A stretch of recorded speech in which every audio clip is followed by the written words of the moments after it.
Halo semuanya.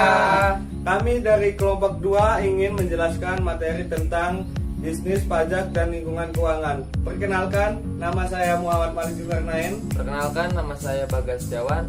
Perkenalkan, nama saya Dafaul Kholis. Perkenalkan, nama saya TB Muhammad Nurdin. Perkenalkan, nama saya Anissa Ida Maulana.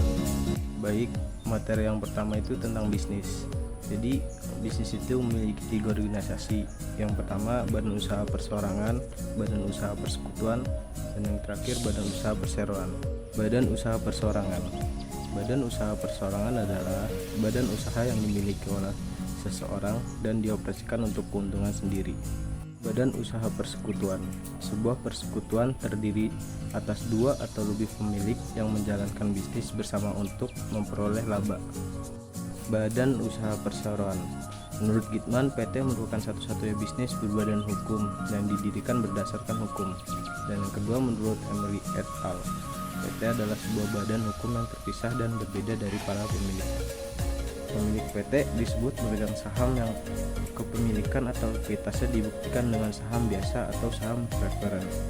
Para pemegang saham berharap memperoleh hasil melalui penerimaan dividen atau melalui realisasi keuntungan atas meningkatannya harga saham. Lingkungan perpajakan. Hukum perpajakan yang diterapkan dalam suatu negara berpengaruh terhadap manajer keuangan dalam pengambilan keputusan. Hukum pajak yang terkait diantaranya pajak penghasilan, depresiasi, amortisasi, dan deflasi.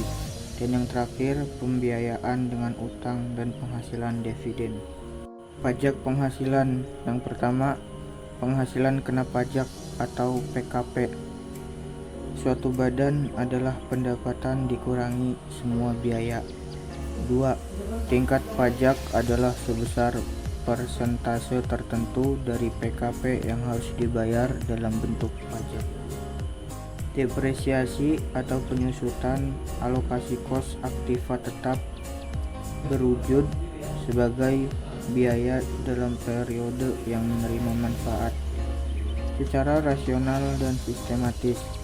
Depresiasi bersifat mengurangi penghasilan kena pajak. Amortisasi dan deflasi. Amortisasi aktiva tetap tidak berwujud. Alokasi biaya aktiva tetap tidak berwujud sebagai biaya dalam periode yang menerima manfaatnya secara rasional dan sistematis. Deflasi atau amortisasi. Alokasi biaya aktiva sumber alam sebagai biaya dalam periode yang menerima manfaatnya secara rasional. Deflasi mengurangi pajak. Dan yang terakhir, pembiayaan dengan utang dan penghasilan dividen.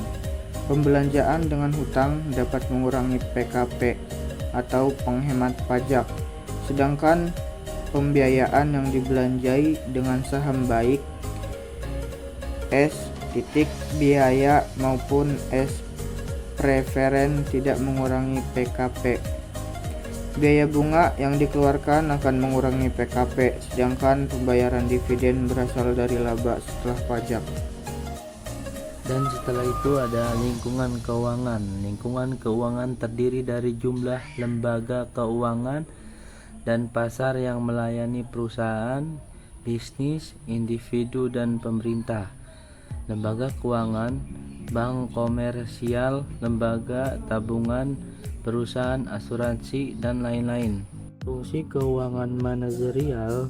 Fungsi keuangan manajerial dapat dideskripsikan secara garis besar melalui pertimbangan perannya di dalam organisasi, hubungannya dengan ilmu ekonomi dan akuntansi, dan kegiatan-kegiatan kunci dari manajer keuangan. Pengorganisasian fungsi keuangan. Besar dan pentingnya fungsi keuangan manajerial tergantung pada ukuran atas skala badan usaha. Pada badan usaha kecil, fungsi keuangan pada umumnya dilakukan departemen akuntansi. Sejalan dengan pertumbuhan badan usaha, fungsi keuangan secara perlahan memisahkan diri menjadi departemen yang berdiri sendiri. Hubungan keuangan dengan akuntansi. Aktiva keuangan dan akuntansi sangat berkaitan dan secara umum akan tumpang tindih. Akuntansi, fungsi utama akuntan adalah untuk mengembangkan dan menyediakan data untuk mengukur kinerja badan usaha, menilai posisi keuangan, dan membayar pajak. Akuntan menyiapkan laporan keuangan yang mengakui pendapat dan pengeluaran berdasarkan prinsip yang diterima umum dan sesuai bentuk standar yang pasti. Pendekatan ini disebut sebagai basis akrual. Manajer keuangan lebih menekankan pada arus kas, yaitu arus kas keluar dan arus kas masuk. Manajer keuangan mengelola kemampuan pembayaran badan usaha dengan merencanakan arus kas yang dibutuhkan. Aktivitas tersebut semuanya ditunjukkan untuk mewujudkan tujuan badan usaha. Manajer keuangan menggunakan basis kas untuk mengakui pendapat dan pengeluaran, yaitu hanya arus kas yang benar-benar telah masuk ataupun telah keluar. Hubungan keuangan dengan ilmu ekonomi. Bidang keuangan sangat dekat kaitannya dengan ilmu ekonomi. Manajer keuangan harus memahami kerangka ilmu ekonomi dan menyadari konsekuensi atas berbagai aktivitas ekonomi dan perubahan kebijakan ekonomi. Mereka juga harus dapat menggunakan teori-teori ekonomi sebagai panduan untuk melaksanakan bisnis secara efektif. Prinsip ekonomi utama dalam manajemen keuangan adalah analisis marginal, yaitu bahwa putusan keuangan yang dibuat dan tindakan yang diambil harus mengikuti prinsip tambahan keuangan harus melebihi tambahan biaya. Baiklah, di sini saya akan meneruskan materi selanjutnya, yaitu 10 aksioma dalam manajemen keuangan.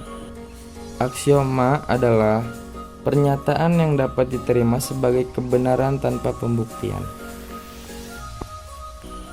Jangan menambah risiko kecuali terdapat kompensasi berupa tambahan pengembalian investasi. 2. Nilai waktu uang. Uang yang diterima hari ini lebih berharga dari uang yang diterima di masa depan. 3. Kas bukan laba adalah yang utama. Dalam mengukur kekayaan kita akan menggunakan arus kas atau cash flow dan bukan keuntungan akuntansi atau accounting profit sebagai alat pengukurannya. 4. Pertambahan arus kas satu-satunya perubahan yang harus diperhatikan. 5. Kondisi persaingan pasar adalah alasan mengapa sangat sulit mendapatkan proyek-proyek dengan laba yang luar biasa. Kunci untuk mendapatkan investasi yang menguntungkan adalah mengerti situasi dan kondisi persaingan pasar di mana perusahaan itu berada. Falsafah perusahaan harus diarahkan pada penciptaan dan pemanfaatan dan ketidaksempurnaan kondisi pasar yang ada, apakah melalui pembedaan. 6. Pasar modal yang efisien. Pasar yang bergerak cepat dan dengan harga tepat. Harga saham mencerminkan semua informasi yang ada di masyarakat sehubungan dengan nilai perusahaan. 7. Masalah keagenan. Manajer tidak akan bekerja bagi pemilik perusahaan jika tidak selaras dengan kepentingan mereka. 8. Pembiasaan keputusan bisnis karena perpajakan atau perpajakan yang berdampak pada keputusan bisnis. Dalam mengevaluasi suatu proyek baru, maka dapat dilihat bahwa pajak penghasilan mempunyai peranan yang cukup. 9.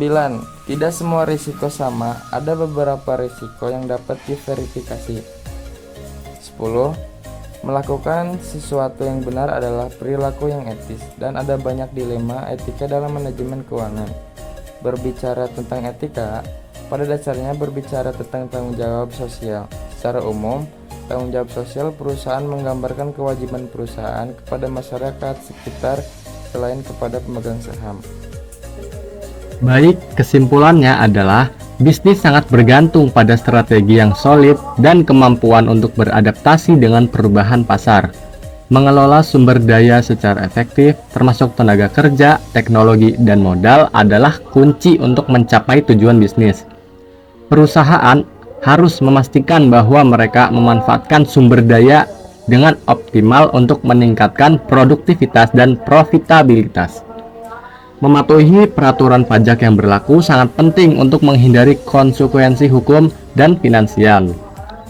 Perencanaan pajak yang cermat dapat membantu mengurangi beban pajak dan meningkatkan efisiensi keuangan perusahaan. Memilih sumber pembiayaan yang sesuai dapat membantu perusahaan mengelola biaya dan risiko keuangan.